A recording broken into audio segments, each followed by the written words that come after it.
Vamos a trabajar, ¿cierto? Hoy día la clase de los derechos fundamentales en el trabajo, ¿ya? Es la idea de hacer, digamos, este módulo para que ustedes puedan, digamos, conocer, ¿cierto?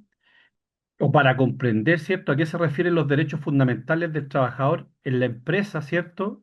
Y cómo se hace necesario, ¿cierto?, analizar algunos aspectos previos y efectuar algunas precisiones en el lenguaje y en los términos que vamos a tratar.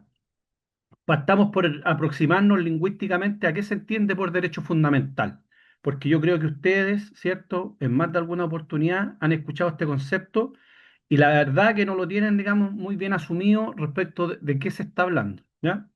Ahora, diversos términos se han señalado como sinónimos de derecho fundamental, tales como derechos humanos, derechos naturales, derechos subjetivos públicos, libertades públicas, derechos morales, todos con un afán, ¿cierto?, de abarcar los derechos en su integridad, ¿ya? A la vez, ¿cierto?, existen otros términos como derechos sociales, derechos individuales, derechos civiles, derechos políticos o del ciudadano, entre otros. Estos últimos, ¿cierto?, con un sentido más acotado en el lenguaje jurídico y referido a áreas específicas del campo de los derechos. Pero el término, ¿cierto?, de derechos fundamentales representa una mayor amplitud, así que se señala, ¿cierto?, que puede comprender tanto los presupuestos éticos como los componentes jurídicos, significando, ¿cierto?, la relevancia moral de una idea que compromete la dignidad humana y sus objetivos de autonomía moral, ¿cierto? Y también la relevancia jurídica, ¿cierto?, que convierte a los derechos en norma básica, material del ordenamiento jurídico y es un instrumento necesario para que el individuo desarrolle, ¿cierto?, en la sociedad todas sus potenciales, ¿ya? Ahora bien, la doctrina, ¿cierto? Laboralistas, los que nos dedicamos al derecho al trabajo, ha hecho aplicable el término de derechos fundamentales del trabajador a una parcela del derecho que se sitúa dentro del campo de los derechos fundamentales, por lo que a mi juicio resulta poco precisa dicha terminología, puesto que lo que en realidad se ha querido señalar es una categoría de derechos que tiene por adjudicatario al trabajador, pero que no son, ¿cierto?, de naturaleza propiamente laboral, sino que, como lo ha señalado parte de la doctrina laboral, son los derechos que el trabajador como ciudadano lleva a la empresa. Es decir, la ciudadanía en la empresa y que también se han conocido, ¿cierto?, por parte de la doctrina como derechos constitucionales inespecíficos. Ello, ¿cierto?, producto de la teorización jurídico-política que extiende los valores y los principios democráticos a todos los ámbitos de la sociedad y que defiende, ¿cierto?, más en concreto la vigencia y eficacia de los derechos fundamentales de los ciudadanos, también en el seno, ¿cierto?, de la relación laboral, evitando así la existencia dividida de la personalidad humana, libre y en plenitud de sus derechos solo en cuanto no estuviera sometida a trabajo dependiente.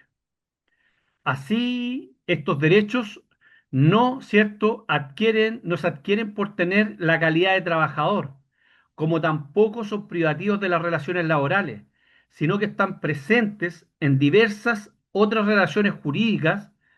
Tampoco es una categoría de derechos estáticos, sino que son manifestaciones, ¿cierto?, de los cambios culturales, eh, políticos, sociales, económicos, ¿cierto?, que van o que se van produciendo y que se reflejan en el campo del pensamiento jurídico y normativo, ¿ya? Cabe además, ¿cierto?, advertir, como ya lo señalamos, sobre la naturaleza no laboral de estos derechos, puesto que ello ha llevado a ciertas confusiones en el tratamiento que la doctrina les ha dado. Así, tenemos derechos de naturaleza netamente laboral, como el derecho a una remuneración justa, el derecho al descanso, las vacaciones, el derecho a huelga, a organizarse sindicalmente, etcétera, que si bien cierto también son derechos fundamentales del trabajador, estos se circunscriben exclusivamente al campo de las relaciones laborales y se adquieren en virtud de tener la calidad de trabajador. Pero no es a ellos a lo que nos referimos con la terminología de derechos fundamentales del trabajo en la empresa, término que continuaremos utilizando a lo largo de esta presentación, pese, ¿cierto?, a la incomodidad que en cierta medida produce debido a su amplitud, sino que se trata de aquellos derechos subjetivos de que goza la persona, ¿cierto?, del trabajador como ciudadano, y que en primera fase hace valer ante el poder público, que si bien tiene un carácter, ¿cierto?, o tiene un alcance general, encuentran en las relaciones de trabajo un terreno de aplicación especialmente apropiado, llevándolos el ciudadano al campo de sus relaciones laborales, así como a toda otra relación entre privados, pero sobre todo, ¿cierto?, toda discusión filosófica en cuanto a sus fundamentos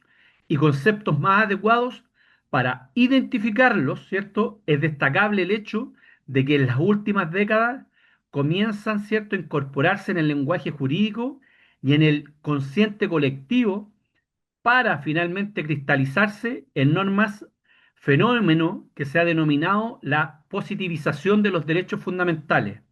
La positivización, para efectos de poder explicarlo, dice relación con la escrituración, es decir, el derecho positivo, el derecho que está. Ahora bien, cabe hacer presente, ¿cierto?, que para que podamos entender y podamos aterrizar de una forma más, digamos, entendible para todos y cada uno de ustedes, analizar, por ejemplo, eh, los distintos derechos fundamentales del trabajador como ciudadano, ¿cierto? Consagrado en nuestra legislación, ¿ya? Y esto requiere necesariamente establecer, ¿cierto?, algún catálogo respecto de ellos como el derecho a que se respete la dignidad del trabajador, ¿ya? Entonces, acá vamos a comenzar, ¿cierto?, con el derecho que está, ¿cierto?, en la base de todos los derechos de los demás, la dignidad del trabajador. Cuando hablamos de dignidad, eh, no estamos hablando de algo abstracto ni filosófico, estamos hablando de algo tan concreto como la forma en que nos hablan, la manera en que nos miran, cómo, cierto, nos evalúan, cómo se toman decisiones que nos afectan diariamente. La dignidad significa que ninguna persona en la empresa, sea supervisor, jefe local, gerente, ¿cierto?, o compañero de trabajo, puede tratarnos como un objeto o como si fuéramos un número más en una plantilla. Acá, ¿cierto?, cada trabajador es una persona con historia, con familia, con emociones, con límites, con derechos. Este derecho, ¿cierto?, obliga al empleador a organizar el trabajo de forma tal que nadie sea humillado, violentado, expuesto o ridiculizado. Y esto no es retórico, no es solo de palabras. En la práctica, ¿cierto?, vulnerar la dignidad ocurre mucho más seguido de lo que muchos de nosotros puede imaginar. Entonces, pensemos, por ejemplo, en ejemplos reales. Un supervisor, por ejemplo, que corrige gritando, una jefatura que reta frente a clientes o a colegas, objetivos de venta imposibles que generan angustia, tratos despectivos por parte de la cadena de mando, comentarios, por ejemplo, irónicos sobre el desempeño o la apariencia de alguien. Entonces, todos estos ejemplos, ¿cierto?, afectan la dignidad. Y aquí, ¿cierto?, quiero que ustedes como dirigentes nunca olviden lo siguiente. Cuando se vulnera la dignidad de un trabajador, no solo se está dañando a la persona, se daña el ambiente laboral, la salud mental, la confianza, el equipo y también se vulnera, ¿cierto?, por sobre todo un derecho constitucional. Entonces, ustedes como dirigentes, como sindicato, ustedes cumplen un rol clave en esto, ¿ya? ¿Cuál es? Detectar, ¿cierto?, estas prácticas, denunciarla y acompañar, ¿cierto?, a los trabajadores para que entiendan, ¿cierto?, que no tienen por qué soportar este tipo de situaciones, ¿cierto? Este tipo, digamos, de actividades que muchas veces las jefaturas caen y a veces los mandos medios, ¿ya? Un derecho que nace, ¿cierto?, de este derecho a que se respete la dignidad, es el derecho a no ser discriminado, ¿ya? Que es el segundo derecho fundamental en función de lo que estamos, digamos, exponiendo. Acá nos referimos a cualquier distinción injustificada, ¿cierto?, basada en motivos personales o arbitrarios. ¿Cuáles? Sexo, edad, raza, religión, embarazo, filiación sindical, orientación sexual, discapacidad, apariencia física, origen o cualquier, ¿cierto? O cualquier otra condición, ¿cierto?, que se establezca en función, ¿cierto?, de una distinción injustificada. La discriminación, estimados y estimadas compañeras, puede ser descarada, pero también puede ser sutil. Y aquí siempre es importante que ustedes tengan esto presente. A veces no es un tú puedes acceder a este cargo, sino un mejor esperamos, ¿cierto?, a que tu hijo esté más grande, en términos de ejemplo para las mujeres. Quizás este rol no es para ti. Tenemos dudas sobre tu compromiso o simplemente no considerar a personas que reúnan, ¿cierto? O que reúnen los requisitos solos por perjuicio. Un ejemplo clásico de esto es aquella trabajadora embarazada a la que dejan fuera, ¿cierto?, de turno o ascenso, o a trabajadores sindicalizados a quienes nunca llaman para los cursos o promociones. La discriminación también, ¿cierto?, se expresa en decisiones disciplinarias. Por ejemplo, ¿quiénes son los sancionados? ¿Quiénes nunca lo son? ¿A quiénes se les pasa todo? ¿A quiénes se les controla todo? Entonces acá otra vez, ¿cierto? Ustedes como dirigentes, ¿cierto?, tienen la misión de abrir los ojos, ¿cierto?, del equipo ante estas prácticas, porque el trabajador a veces normaliza la injusticia por muchas razones, ¿cierto? Pero ustedes son quienes pueden decir, ¿cierto? No, esto no es normal, esto es discriminación, porque la normalización de algunas situaciones pasa necesariamente a veces por mantener el trabajo, por mantener el empleo, por de alguna forma mantener mi familia, y que lleva necesariamente, ¿cierto?, a soportar este tipo de situaciones. Un tercer derecho es el derecho a la libertad, ¿cierto?, ideológica, ¿ya? ¿Qué significa la libertad ideológica? Significa, ¿cierto?, que ningún trabajador puede ser presionado, castigado o premiado por sus ideas políticas, religiosas, filosóficas o morales, ¿ya? No estamos refiriendo a eso. No me estoy refiriendo, por ejemplo, si a un trabajador, no sé, po, le gusta un equipo de fútbol. Estamos hablando de cierto a situaciones de carácter ideológico, ¿ya?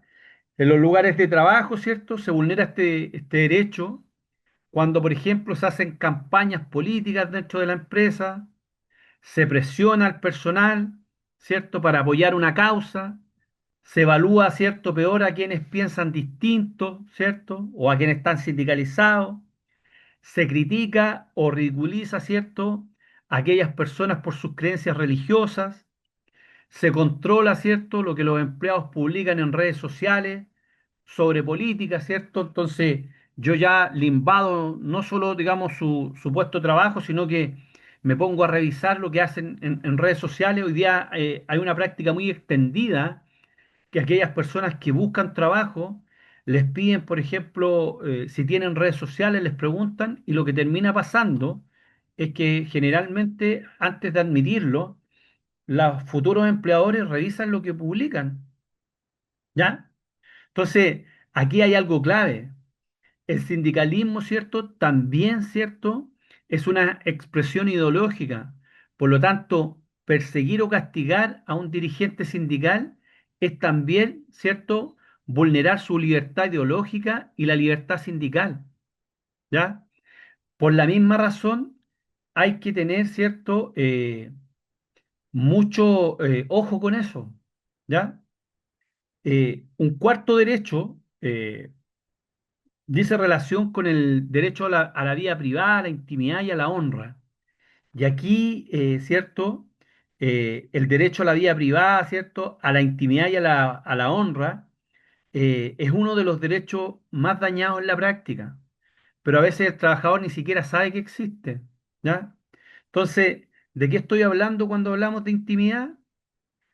Información médica, vía familiar, situaciones personales, la correspondencia, es decir, claro, hoy día son todos correos electrónicos, pero a eso nos referimos, correspondencia, ¿cierto?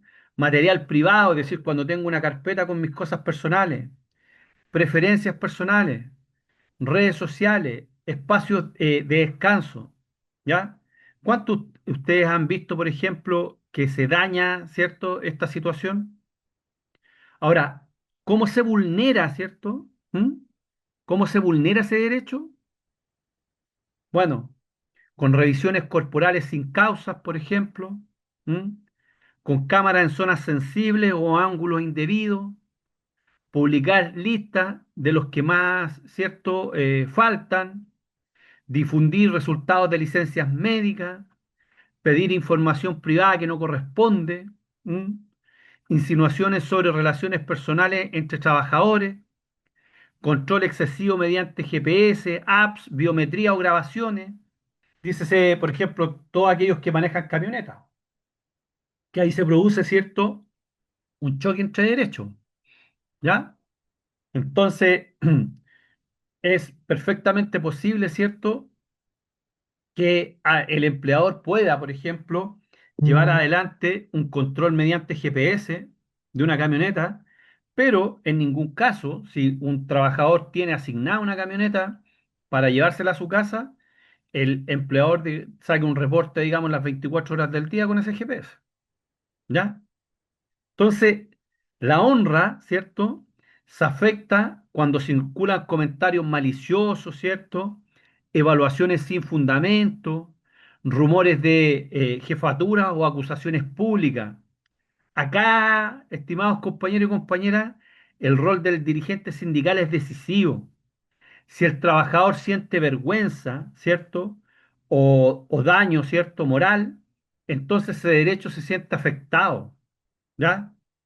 Necesariamente se siente afectado, porque estamos hablando, por ejemplo, de situaciones, por ejemplo, de vía familiar, de información médica sensible. Por ejemplo, ¿por qué tendría que saber, ¿cierto?, el empleador una situación de carácter médica delicada de un trabajador si es que él no la quiere expresar? ¿Mm? Hoy día, muchos de ustedes saben que, por ejemplo, para ejercer ciertas labores en el trabajo, hay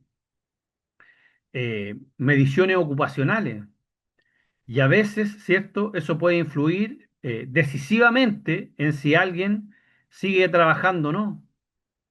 Entonces, yo como empleador, si bien tengo el control respecto de quién es dependiente mío, en ningún caso, por ejemplo, yo podría pedirle una información médica que no corresponda. O preguntarle, por ejemplo, datos de su vida familiar, si está separado, si tiene hijos por fuera, si, ¿Mm? O situaciones de carácter personal. Tampoco puedo intervenir, por ejemplo, el correo, ¿cierto? Que yo le entregué si el trabajador lo utilizó para enviar, ¿cierto? Un mensaje a un tercero, ¿ya? Las preferencias personales que él tenga, ¿ya? Revisar sus redes sociales o tener acceso a eso. Poner cámaras, por ejemplo, en los espacios de descanso o en donde están las duchas, los baños, ¿ya? Esas revisiones, por ejemplo, corporales sin causa, en donde yo voy saliendo y no existiendo ningún método, ¿cierto?, aleatorio de revisión, yo vengo y necesariamente, ¿cierto?, tomo la decisión de revisar, digamos, un trabajador, ¿ya? Bueno, acá, si ustedes se fijan, ¿cierto? En los derechos que acabamos de señalar, eh, en la dignidad, ¿cierto? Del trabajador, en el derecho, ¿cierto?, a no ser discriminado y el derecho a la libertad ideológica y la vida privada, son derechos que más o menos se comunican unos con otros, ¿ya? Porque en definitiva, cuando se vulnera el dato médico de alguien, se está afectando necesariamente la dignidad del trabajador. Cuando un supervisor corrige, ¿cierto?, a un trabajador gritándolo, ¿cierto?, daña, ¿cierto?, la dignidad de un trabajador. Cuando, por ejemplo, yo no quiero ascender, ¿cierto?, a una trabajadora porque está embarazada, estoy, ¿cierto?, afectando, ¿cierto?, un derecho a no ser discriminado, ¿ya? Eh, Igualmente, ¿cierto? Esto sucede cuando yo me río, por ejemplo, sobre todo, o se ridiculizan, por ejemplo, los credos religiosos. Es muy habitual que a veces en algunas empresas a la gente que tiene un creo, por ejemplo, religioso respecto, por ejemplo, de que no sea católico, se les llame en forma despectiva, ¿cierto? Esas situaciones, digamos, pasan y suceden, ¿ya?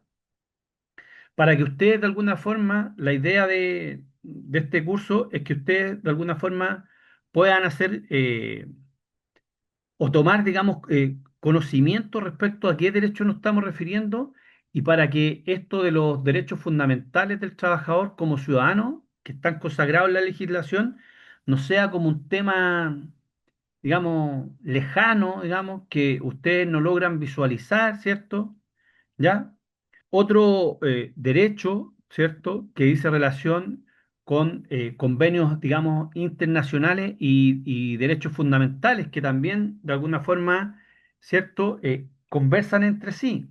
Por ejemplo, convenios internacionales y el valor que tienen, ¿cierto?, para ustedes como dirigentes, ¿ya? Entonces, después de haber tratado los cuatro primeros derechos, el de la dignidad, ¿cierto?, el trabajador, a la no discriminación, a la libertad ideológica, el derecho a la vida privada, los quiero invitar a que abramos la mirada, ¿cierto?, y pensemos más allá del Código del Trabajo, que podamos ser capaces de decir, oh, mira, en el Código del Trabajo se establecen estos derechos, ¿ya? Entonces, ustedes saben que Chile es parte de la Organización Internacional del Trabajo, ¿ya?, que es conocida, ¿cierto?, como OIT. Y en esa, digamos, en ese ser parte, ¿cierto?, ha ratificado convenios que son, digamos, tan obligatorios como, ¿cierto?, la legislación o las leyes, digamos, nacionales, ¿ya? Es decir, aquellas que se establecen en el Código del Trabajo. Entonces, para ustedes, ¿cierto? Como dirigente, esto es una herramienta bastante poderosa, ¿cierto?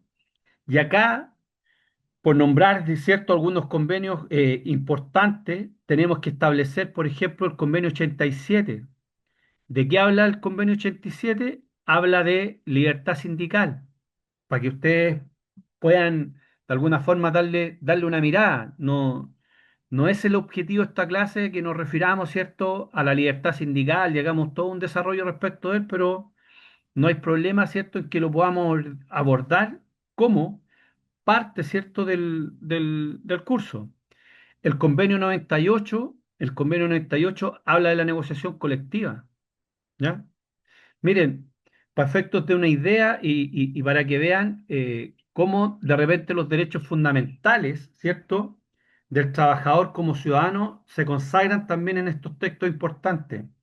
¿Sabían ustedes que la libertad sindical está consagrada, por ejemplo, en el convenio 87 y en ella, por ejemplo, se establece que yo, ¿cierto?, me puedo sindicalizar, ¿cierto?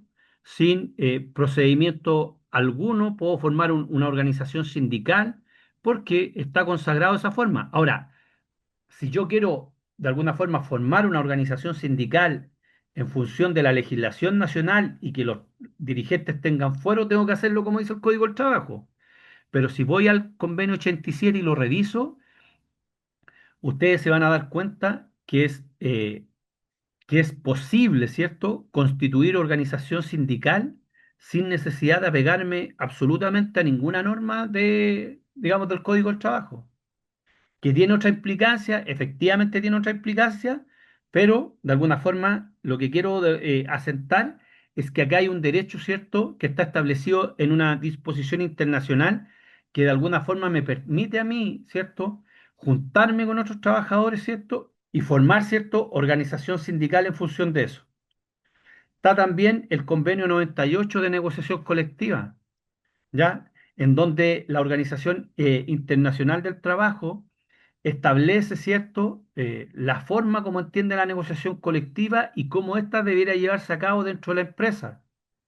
Acá, por ejemplo, se indican situaciones que no están reguladas dentro del Código Laboral chileno, como por ejemplo, establecen que en aquellas, ¿cierto?, empresas en donde no existe representación sindical, la negociación colectiva puede llevar adelante, ¿cierto?, por grupos negociadores, ¿cierto? Indica eso, digamos, este convenio 98. Muchos dirigentes sindicales han generado cierto debate porque establecen que una negociación de esta forma, ¿cierto? Establecería un paralelismo sindical difícil, ¿cierto?, de contrarrestar porque no existe ningún riesgo, pero además de eso pone en situación, ¿cierto?, a los trabajadores de que el empleador establezca un sindicato amarillo, es decir, un sindicato que funcione en razón de sus intereses y que de verdad los trabajadores no estén los representados que debieran estar. El convenio 111, que es un convenio que habla, ¿cierto?, de la no discriminación, que dice precisamente lo que recién abordábamos, ¿cierto?, respecto del derecho de no ser discriminado, ¿cierto? Y que señalábamos que acá, ¿cierto?, nos referíamos a distinciones, ¿cierto?, injustificadas, ¿cierto?, basados, ¿cierto?, en motivos de carácter personal o arbitrario. Y señalábamos como ejemplo el sexo. Nadie podría ser, ¿cierto?, discriminado por el sexo que tiene, sea mujer, sea hombre, sea hoy día declarado no binario, ¿cierto? O de una forma, digamos, distinta, ¿cierto? Tampoco por la edad. Se supone, ¿cierto?, que todos deberíamos tener acceso a poder acceder, ¿cierto?, a trabajo y no debiera haber una discriminación por los temas de edad, tampoco de la raza, ¿cierto? El hecho que yo sea venezolano, colombiano, que esté en forma regular, ¿cierto?, en el país, no debiera ser, ¿cierto?, impedimento para acceder, ¿cierto?, a una fuente laboral. Tampoco, ¿cierto?, mi credo religioso, es decir, si yo soy católico, si soy evangélico, ¿cierto? Si soy mormón, si tengo, digamos, otra, digamos, afiliación religiosa, no debería haber problema. Tampoco, ¿cierto?, podría ser una mujer discriminada arbitrariamente por su estado de gravidez, es decir, los que explicábamos hace un rato.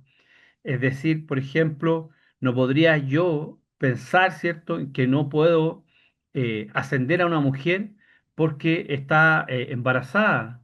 La afiliación sindical tampoco puede ser una distinción, ¿cierto?, justificada para efectos de acceder a un mejor puesto.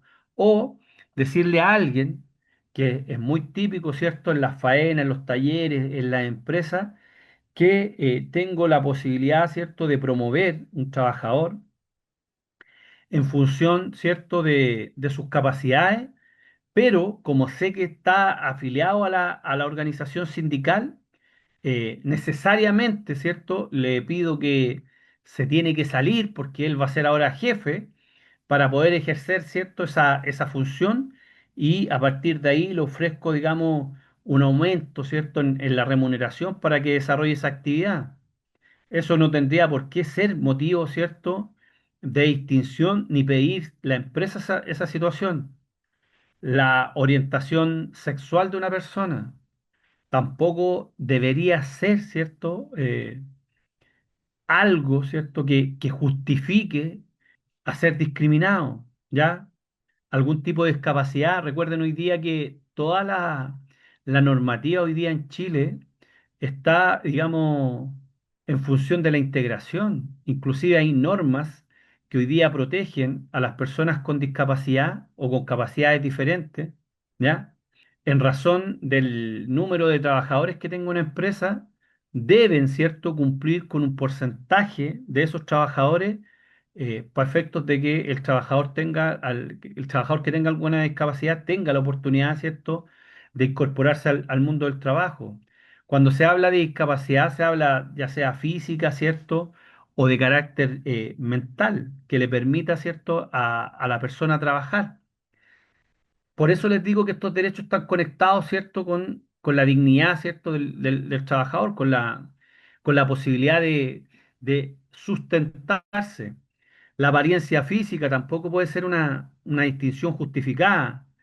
Muchos de nosotros, la verdad, que no tiene una apariencia física a lo mejor, digamos, tan resaltante, ¿cierto?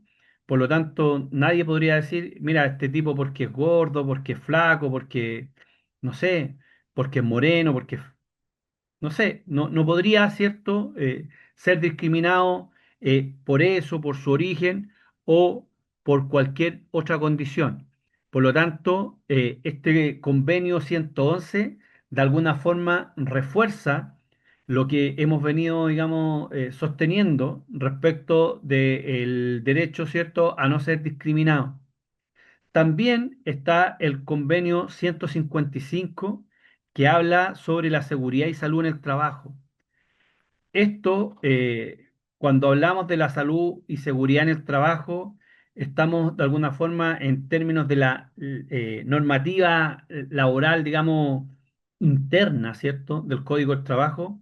Estamos hablando de situaciones que están reguladas para nosotros en la ley 16.744 que habla, ¿cierto?, sobre los accidentes del trabajo y enfermedades profesionales. Bueno, de alguna forma su contraparte o su espejo, más que contraparte, su espejo es este convenio 155, ¿cierto?, que habla de la obligación que tiene el empleador de cuidar eficazmente la vida y salud, ¿cierto?, del trabajador, que acá en nuestra legislación laboral está replicada, ¿cierto?, en el artículo 184 del Código del Trabajo. También, ¿cierto?, está el convenio 158 que habla de la protección frente al despido. Y hoy día, el más reciente, ¿cierto?, el convenio 190 que habla de la no violencia en el trabajo y a partir de ahí, ¿cierto?, lo que hoy día nosotros conocemos como ley Carín, ¿ya?, que en lo personal creo que tiene un montón de dificultades, de problemas, pero que en definitiva, ¿cierto?, han permitido visualizar, ¿cierto?, una situación que se guardaba, digamos, bajo la alfombra y que tiene que ver mucho con lo que acabamos de señalar, ¿cierto?, que tiene que ver con el respeto, ¿cierto?, a la dignidad del trabajador, en los términos que hemos puesto, en términos de grito, en términos, ¿cierto?, de ser reprendido públicamente, ¿ah? Hacia allá, ¿cierto?, nos dirigimos cuando hablamos de ese tipo de cosas, ¿ya? Estos convenios, compañeros, permiten reforzar los derechos fundamentales y la Corte Suprema lo interpreta, ¿cierto?, como parte, ¿cierto?, del bloque de constitucionalidad. Eso quiere decir, ¿cierto?, que pueden ser usados en juicio, en auditorías laborales y también en negociaciones internas, para efectos de hacer, digamos, la bajada, ¿cierto? Y para que ustedes lo puedan incorporar y esto no quede como una situación que se entiende poco, lo vamos a ejemplificar, ¿ya? Si la empresa, por ejemplo, intenta castigar a un dirigente por usar su permiso sindical, ustedes pueden decir, eso no solo vulnera el Código del Trabajo, sino que también vulnera el Convenio 87, ¿ya? Y créanme, ¿cierto?, que cuando la empresa escucha convenio internacional, cambia la conversación, cambia, ¿cierto?, en cómo ellos los perciben a ustedes, porque de alguna forma entienden, ¿cierto?, que en razón de esto, ustedes, ¿cierto?, manejan información y que pueden utilizarla para efectos de fiscalizar, ¿ya? Ahora, ¿cómo se conectan los convenios internacionales? Que yo les acabo de decir que puede sonar como muy lejano, ¿cierto? Como, no, pero eso está allá. La OIT está en Italia, está en Turín, nosotros estamos acá en Chile, eso no nos llega a nosotros. Entonces, la idea también de este taller es hacer esa bajada, ¿cierto? Eh, de cómo se conectan los convenios internacionales con la vida diaria de los trabajadores. Y estos convenios, compañeros, no son teoría, se aplican, ¿cierto? Al día a día. Por ejemplo, cuando una empresa discrimina, se vulnera, ¿ya? El convenio 111. Cuando una empresa limita la libertad sindical, vulnera el convenio 87. Cuando una empresa obstaculiza la negociación colectiva, vulnera el convenio 98. Cuando despide sin fundamento, choca con el convenio 158. Y es aquí, ¿cierto? Ustedes como dirigentes pueden usar esto en reuniones de comité paritario. ¿M? A propósito de lo que recién conversábamos, en reuniones de recursos humanos, en negociaciones colectivas, en denuncia ante la inspección del trabajo y por sobre todo, ¿cierto? En acciones de carácter judicial, ¿cierto? Cuando se menciona un estándar internacional, la empresa sabe que la conversación es más seria, ¿ya? Por lo tanto, esa conversación para que sea más seria parte, ¿cierto? Porque ustedes como dirigentes deben, de alguna manera, mostrar, ¿cierto?, que tienen, ¿cierto?, ese conocimiento, ¿ya? Esa, eh, esa expertise, conocen, digamos, de lo que están hablando. Por eso es muy importante, ¿cierto?, hacer ese tipo de menciones. Ahora bien, para que esto, digamos, no quede en una situación que a lo mejor sí, está ahí, están los convenios. eh, Claudio dijo que esto se puede utilizar en reuniones del comité paritario, en reuniones de recursos humanos, en la negociación colectiva o en la denuncia, pero ¿cómo, cierto? Yo hago efectiva, ¿cierto?, la protección de esos derechos fundamentales. ¿Cómo los llevo adelante, ya? Y bueno, esa tutela, ¿cierto?, efectiva de derechos fundamentales, es decir, esa protección, ¿ah?, efectiva de los derechos fundamentales, ¿ya? Uno debiera entender, ¿cierto?, que se cautelan, ¿cierto?, con un procedimiento que en el Código del Trabajo se denomina tutela laboral, ¿ya? Entonces, ¿cómo, cómo se defienden estos derechos dentro de ese procedimiento? ¿Ya?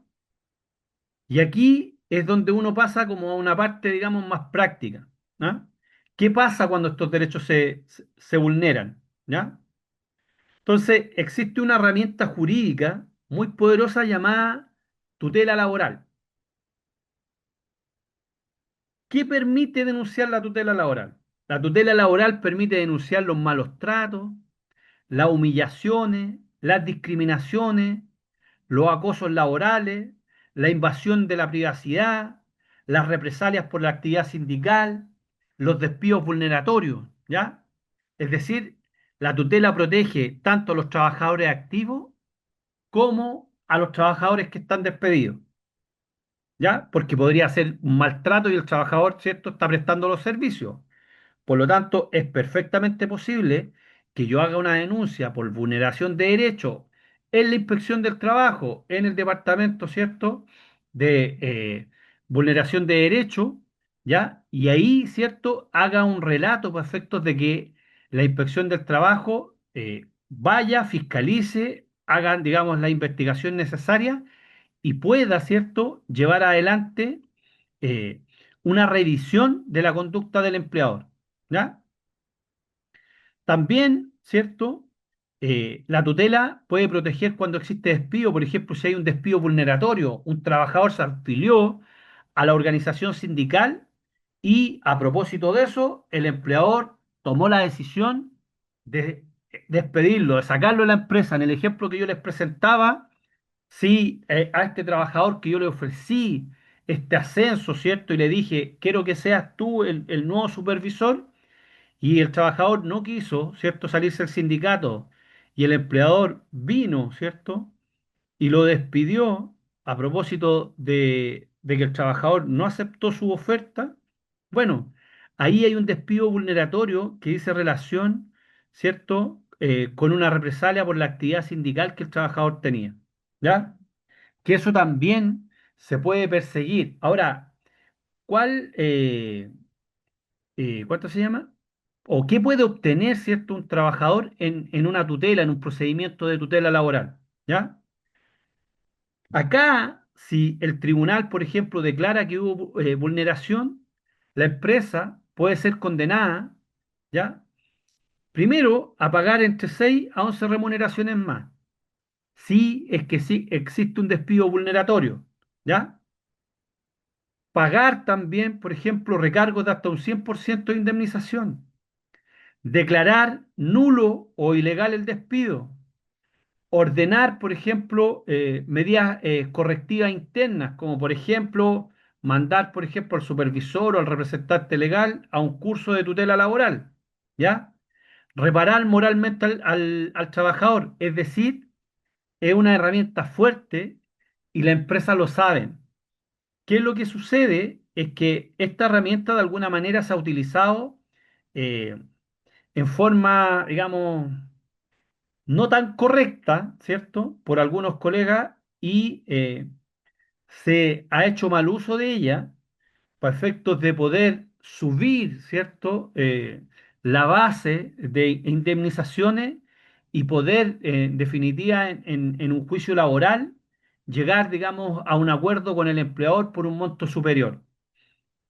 Eh, si ustedes de alguna forma no saben, eh, en los procedimientos de carácter laboral, existe un procedimiento monitorio, un procedimiento ordinario, un procedimiento de tutela, un procedimiento de práctica antisindical, ¿cierto? Hay otros de infracciones laborales, pero en los tres primeros que le nombré, monitorio, ordinario, de tutela y también de práctica antisindical, existe una instancia de avenimiento dentro del procedimiento respecto de cuál están obligados las partes, ¿ya? Y el magistrado, dentro, digamos, de las atribuciones que tiene en ese procedimiento, debe, ¿cierto?, en función de lo que uno entiende es la demanda y la contestación, llamar a las partes, ¿cierto?, a un avenimiento, ¿ya? O proponer, dice la ley, bases de arreglo, ¿ya? Entonces, en razón de lo que yo les acabo de comentar, hay muchos colegas que han tomado, digamos, digamos, esta herramienta de la tutela laboral para subir, ¿cierto?, la base de arreglo, cosa que el tribunal, ¿cierto?, el tribunal establezca bases de arreglo por sobre lo que al trabajador le hubiese correspondido. Si bien eso a lo mejor en un principio resultó ser efectivo, hoy día las empresas, como saben que a veces están mal formuladas esas demandas, porque son demandas técnicamente que deben estar bien formuladas para que tengan, digamos, sustento y sean exitosas, van y hacen, digamos, el juicio respectivo y generalmente los resultados no son buenos para los trabajadores. Por eso hay que saber siempre asesorarse bien y saber si existe, o como decimos nosotros, si hay agua para la piscina, como para entrar, ¿cierto?, en un procedimiento de tutela, porque si no hay, ¿cierto?, el resultado es muy nefasto, ¿ya? Ahora, dijimos que hay un procedimiento, pero la pregunta es, ¿cuál es el rol del dirigente sindical en una tutela laboral? Y lo primero que ustedes deben entender, ¿cierto? Que el dirigente no es abogado, por lo tanto no representa, ¿cierto? La demanda, pero su rol, no obstante eso, es fundamental. ¿Por qué? Porque hace escucha activa, ¿cierto? Del trabajador, de los dolores que él tiene. Por lo tanto, con esta información de derechos fundamentales puede discernir si acá, ¿cierto? Hay un derecho a no ser discriminado que se pasó a llevar, o se pasó a llevar la libertad ideológica, o se pasó a llevar la vida privada, la intimidad y la honra de la persona. Por ejemplo, cuando se despide a un trabajador porque supuestamente se llevó algo que no era de él, y de alguna forma se masifica eso, evidentemente que hay, ¿cierto? Eh, un derecho a la honra que está afectado, ¿ya? Segundo, y que de alguna forma uno lo entrega como input para que ustedes lo puedan llevar adelante. Si hay una escucha activa al trabajador, ustedes debieran, ¿cierto? En una declaración que le hace algún compañero, tener algún registro de los hechos para poder después comunicarlo en la inspección del trabajo. ¿Ah? O bien, ¿cierto? Pedirle al trabajador que le haga un relato de los hechos, ¿m? Cosa que ustedes después no se encuentren con que el trabajador les dijo, no, yo no dije eso, no, eso lo inventó el dirigente, yo no le dije eso. Entonces siempre es importante tener, ¿cierto? Un registro de los hechos, ya sea hecho por el dirigente sindical o hecho por el trabajador. Si hecho por el trabajador, ¿cierto? Con su firmita abajo. Porque si está escrito en el computador para que él se haga de alguna forma responsable. Si es hecho por el dirigente, con mayor razón, ¿cierto? Con mayor razón, para que de alguna forma después no se diga que el relato lo hizo el dirigente. ¿Ah? Otro rol que tiene fundamental, ¿cierto? El dirigente sindical en la obtención de testigos, en poder hablar, digamos, con los demás trabajadores. ¿Mm? En guardar mensajes, por ejemplo, correos, instrucciones ilegales que ha enviado el empleador. Para algunos, aunque ustedes no lo crean, muchos dirigentes sindicales inclusive acompañan emocionalmente a los trabajadores, porque a veces no es solo escucharlo, a veces es este acompañamiento, digamos, emocional por un montón de cosas que les toca vivir. Detectar, por ejemplo, con esta información patrones dentro del lugar de trabajo, es decir, este gallo no nos respeta, ¿cierto? Nuestra dignidad. ¿M? Y obviamente informar al sindicato para medir el impacto con los demás dirigentes. Entonces, un buen dirigente no solo reacciona, ¿cierto?, a la denuncia de un compañero, de un trabajador, sino que particularmente hace tres cosas: anticipa, previene y documenta. No se olviden nunca de eso. ¿M? Sobre todo el último, documenta, porque todas estas cosas requieren, ¿cierto?, necesariamente prueba al momento que uno los lleva, ¿cierto? Cuando los lleva al tribunal uno requiere prueba, requiere testigos y eso requiere, eh, ¿cierto? Documentar lo que pasó en términos de relato, en términos de tiempo, quién estaban, cómo fue, ¿cierto?